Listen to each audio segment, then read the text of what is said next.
सकाळी झालो मी दिल्लीवरनं आणि संध्याकाळी वापस जाणार आहे. ठीक आहे. सगळ्यात पहिले मी सगळ्या माध्यमांचा धन्यवाद करतो. आम्ही 16 दिवसापासून दिल्लीत बसलेलो आहे. ऊन होतं भरपूर, आता पाऊसही सुरू झालाय तरी आम्ही तिथं होतो. आज 17वा दिवस आहे. पण आज जेवढी मीडिया आलेली आहे तिथं मीडिया काही थिरकलेली नाही इतक्या दिवसापासून. तर मी समजू शकतो काही प्रेशर असू शकतो, पण मीडियाने पण थोडा विचार करावा की हे देशाचे युवक बसलेले आहेत जे 17 दिवसापासून काय मागतायत, न्याय मागतायत. फक्त कशासाठी? नीटमध्ये 20 पेक्षा जास्त स्टुडंट्सनी आत्महत्या केलेली आहे आणि ती आत्महत्या कशामुळे झाली आहे? पेपर फुटीमुळे झालेली आहे. पेपर फुटी जर झाली नसती तर विद्यार्थ्यांना आत्महत्या करावी लागली नसती आणि मला अमेरिकेवरनं यायची गरज पडली नसती. आणि 17 दिवसापासून जे देशातले हजारो लाखो युवक सोबत निघाले त्यांना गरज नसती पडली रस्त्यावर यायची.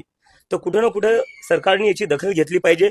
मला बरेचसे लोक प्रश्न विचारताय की सरकार तुमचं ऐकायला तयार नाही, सरकार तुमचं ऐकायला तयार नाहीये.